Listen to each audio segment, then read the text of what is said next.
It isn't often that we, American citizens, recognize the fact that we only make up 5% of the world's population. And it's crazy that that small 5% is accountable for over 30% of waste worldwide. And by waste, I don't just mean pollution in general. I mean that we, on a daily basis and without notice, simply throw away perfectly capable resources that haven't reached their full potential. Food and various recyclable goods are the particular resources I'm referring to. On an annual basis, over 1.3 billion tons of food is thrown to waste. And of all the recyclable goods we possess, only 2% of them actually end up being effectively recycled. I could go on and on about the negative consequences of these actions, but a topic that is less explored is the massive financial loss we subject ourselves to. The fact of the matter is that we lose $680 billion every year on account of our food waste. To add on top of that, $11.4 billion are lost in our failure to successfully recycle recyclables. To put that into perspective, with that money lost, we could have taken 230 trips to the moon, matched the UN annual World Hunger budget 23 times, paid the current medical costs of all US citizens admitted into hospitals, and constructed 0.007 hundredths of a Death Star. You might be overwhelmed by these astounding facts. You might want to help, but be honest, you have no idea how. Well, we started on a far smaller scale. Canterbury, what can we do here? To solve the problem, you first have to identify and measure it. So, our Nature, Wilderness, and the Environment class split up into 3 teams. The first team focused on food waste at our school. The second team focused on how we can improve recycling. And the third team discussed the advantages of a completely new, fresh, and more involved farm-to-table lunch system as our solution. The first team played hooky during our 4th period class and watched everyone eat.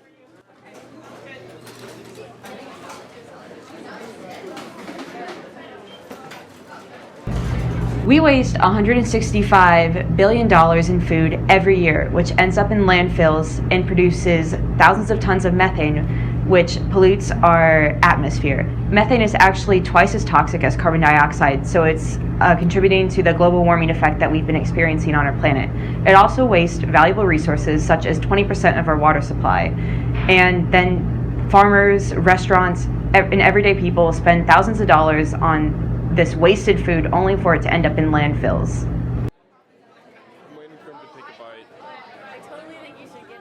It was made clear that most kids do not eat absolutely everything on their plate. In fact, about 30% of food purchased at our school ends up getting thrown away. So to measure that exact amount of food wasted, we told kids to toss their uneaten food in one can and empty their cups and plates into another. We also put up this fancy sign. Of course, almost everyone in the cafeteria disregarded our request. So I had to monitor and make sure people were throwing away their uneaten food correctly. Becca helped out too. Smile at the camera.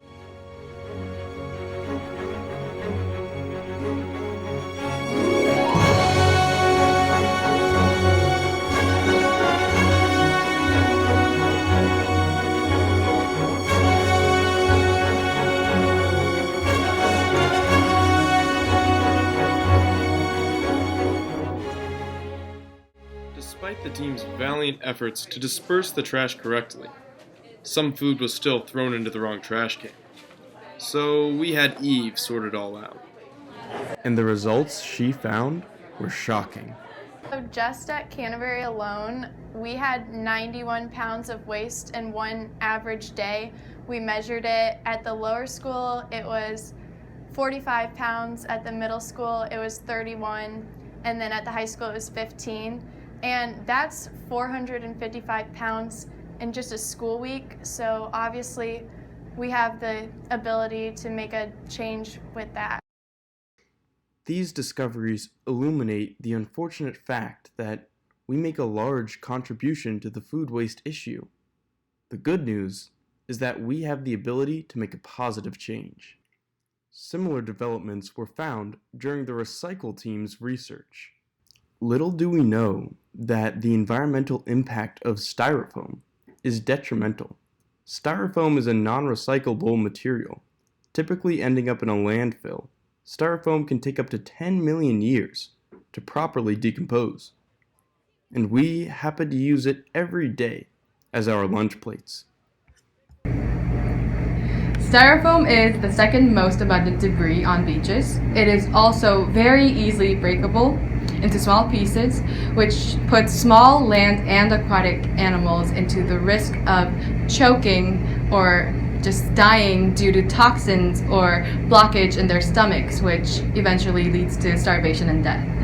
An impact styrofoam has on humans is that the food contained in those styrofoam utensils may be contaminated because of the chemicals that leach into the food from the styrofoam containers. According to our research, Canterbury School goes through 184 pieces of styrofoam per day. If we extrapolate on the estimate, that's 920 pieces per week and 33,120 pieces per school year. Again, our teams have uncovered the shocking extent of our participation in global pollution. But rather than a communal failure, this fault can be seen as an opportunity for improvement within our school. So, what's the solution? Well, our Farm to Table team is on top of it. The Farm to Table movement is where direct relationships are established between local food producers and the final destination of the food itself. In combination with the direct relationship between our school and local farmers cultivating healthy lunch alternatives, Canterbury has a greenhouse that can hold at most 12 heads of lettuce and many potted plants. We can expand the greenhouse and increase the number of lettuce and other plants we grow. However, in order to do this, we will have to raise money. We can expand these programs to our classes, creating a place where students feel more connected to their food, which encourages us to waste less. The benefits of a farm-to-table system are plenty. It could create increased interest in earth sciences and offer additional classes. It will help the overall cost of the cafeteria, as well as a supply of nutritious and healthy options for students. It would also set us apart from other private schools. Canterbury prides itself on its ability to innovate and try new things. But how can we get ourselves there? First off, we would need a student body interest. That is the most important aspect because without it, nothing could be done. If we had the student body interest, then we would need someone experienced enough to lead and teach those involved. If those needs are met, we would then need a much larger greenhouse, and the cost of building it alone would be over $10,000. Lastly, we would need further equipment, seeds, and soil in order to actually grow our own crops. And when it comes to solving the recycling issue, perhaps our school could invest in some reusable plastic plates that can be washed and wouldn't go to waste. While the initial costs are great, the benefits of a farm-to-table program would eventually outweigh these costs, as our school would become generally healthier and the overall food waste would diminish. Furthermore, we would in no way be a guinea pig to the system, as institutes around the nation, including Boston Public Schools and Cornell University, have found massive success in their various farm-to-table systems. I admit, it is difficult to confront, but the reality of our situation is a bit more dire than we perhaps thought it was. While many things need to fall in place in order for a farm-to-table program to come into fruition, it really just comes down to you. Student and faculty involvement is the key to our success. So think about it. Are you willing to face reality? Are you willing to sacrifice what is necessary to improve recycling and end food waste in our school? If so, then perhaps the future of Canterbury will be bright and healthy. Thanks for watching.